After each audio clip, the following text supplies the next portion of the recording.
In all of these situations, it's only the artist that's losing. Somebody makes big money. When these rappers get killed, not incidental.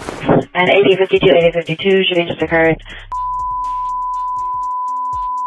Approximately 10 shots heard and an unknown person shouting code 3 incident 1920 RV809 semi-traditional. People are alleging is Rihanna is a key material witness into this whole trafficking scheme or plot or whatever that Roc Nation and Jay-Z himself have been carrying out. Guys, things are getting very scary because people have now put together that both Rihanna and Nicki Minaj's homes in California have both. On March the 8th, 2026, a woman named Ivana Ortiz drove up to Rihanna's Beverly Hills home carrying an AR-15 music and fired between 7 and 10 rounds toward the mansion while the singer and her 3 music kids were inside. Thankfully, no one was hurt. Right after the incident, the explanation from officials seemed pretty straightforward. According to the early reports, Ivana was described as a disturbed fan with a parasocial obsession. End of story. If you watched the news coverage, you probably saw clips pulled from Ivana's social media pages. And yes, the videos definitely raised eyebrows. In several of them, Ivana appears agitated and unstable, even calling Rihanna a witch and the devil while ranting that the singer was somehow jealous of her.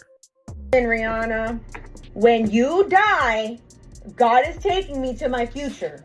You want to kill me. Shut the up, okay? Shut the up. Yeah, she's a witch. She's a witch. I'm a watchman. She's a witch. Get that stupid girl out of here. Okay? They can't do this. They can't do this. That's why you got Rihanna over there all jealous. Because how am I,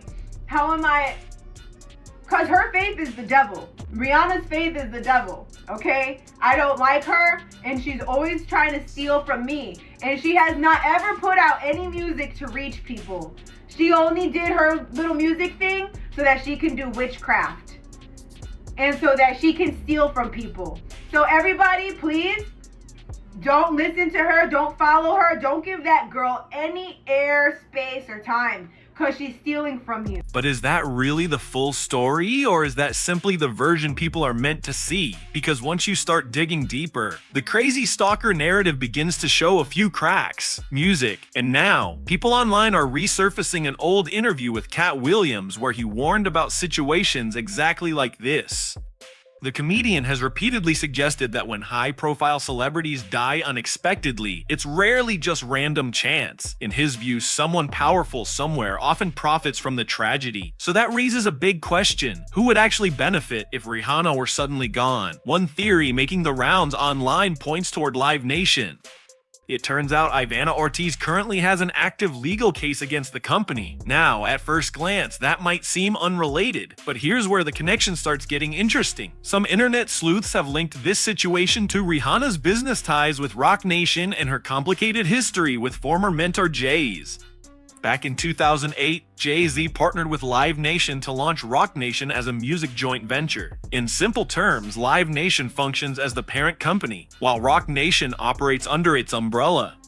Rihanna is still signed to Roc Nation for both management and label services, and her major touring deals have been negotiated by Roc Nation's CEO, Desiree Perez. Interestingly, Desiree is also expected to testify as a defense witness for Live Nation in their ongoing antitrust trial. For some background, the U.S.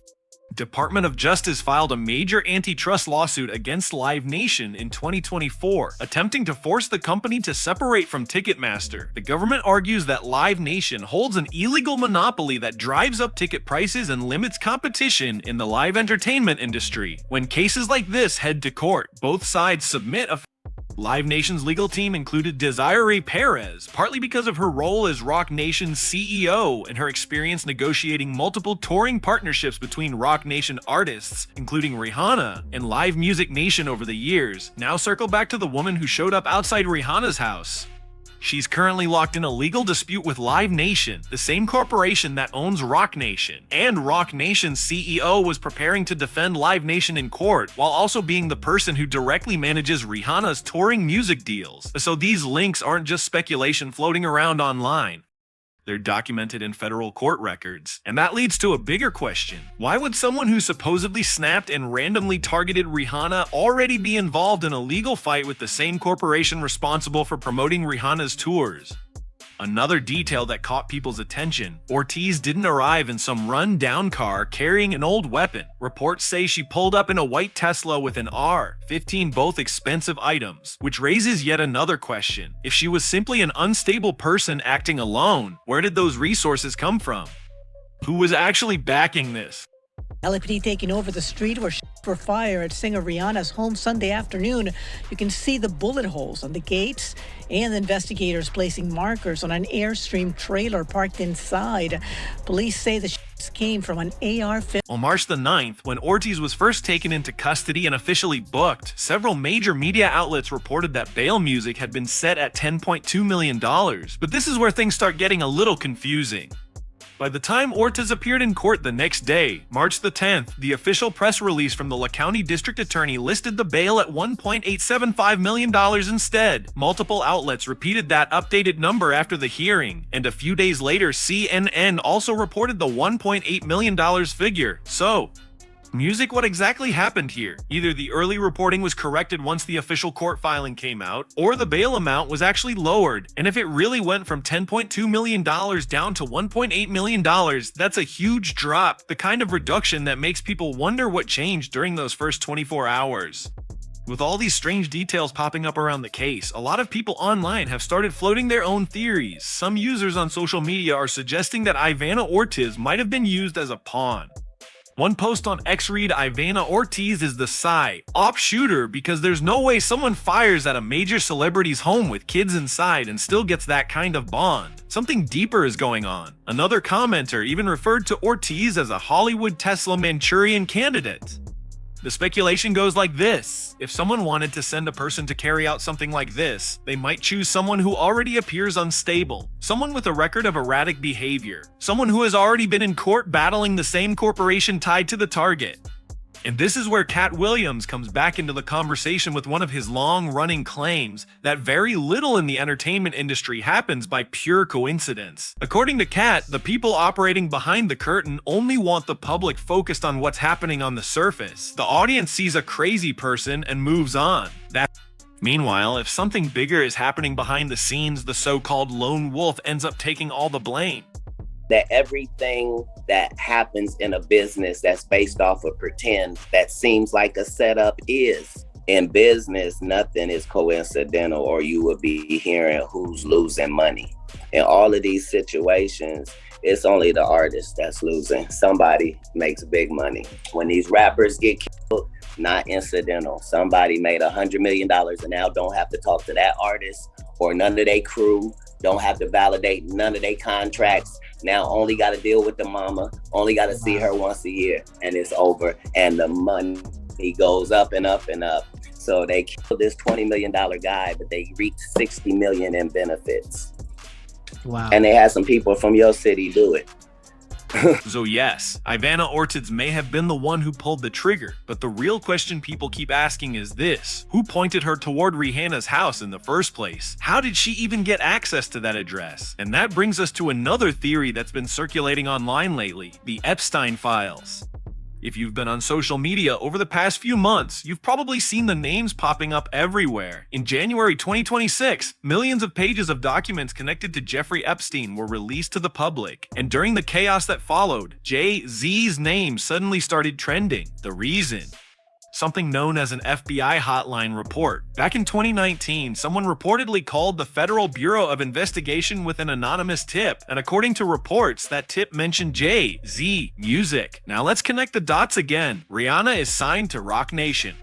Roc Nation was founded by Jay-Z. Roc Nation itself operates under Live Nation, the same company Ivana Ortiz reportedly sued music last year. In the same Live Nation, whose CEO Desiree Perez negotiates Rihanna's touring deals and is currently listed as a defense witness in the government's antitrust case aimed at music breaking the company apart.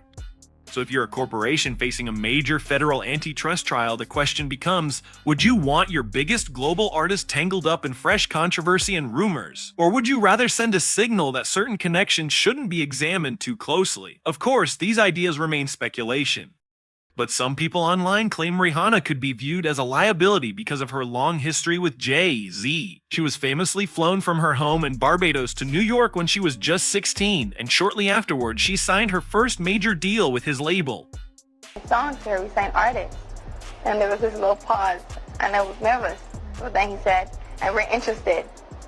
And there was this sudden feel of relief. But then he said something about a window and a door or something. Oh, then he said, he said it one word. I did a lot of homework on you, Miss Lady. He said, there are two ways to leave here, either through the door with the deal signed, or through this window, and we're on the 29th floor.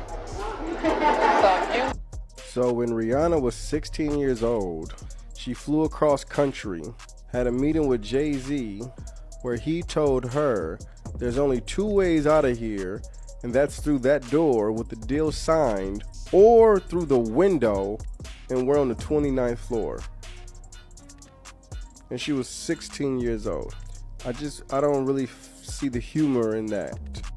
Dad, I know I promised you I'm gonna give you my first Grammy, but we might have to fight for this one. She said she want to thank everybody for her first Grammy. Anyway, I'd like to thank Jay-Z for being a part of this record with me. She'd like to thank Jigga Man for being the greatest in the world. Definitely a strong sense of ego here, which could be in fact rooted by other things, which is probably why Jaguar Wright said, when are we gonna come to the fact that Rihanna was the T word? Traffic. So once again, the mystery circles back to the same question. How did Ivana Ortiz, a speech pathologist from Florida, suddenly have the resources to drive across the country in a Tesla with that kind of weapon? Was this meant to be an actual attack or just a warning? Because if the goal was truly to reach Rihanna, why stop at the gate instead of trying to force entry? And if Rihanna ends up feeling pressured or intimidated, who actually benefits from that outcome? Right now, these are just questions and no one seems to have clear answers yet.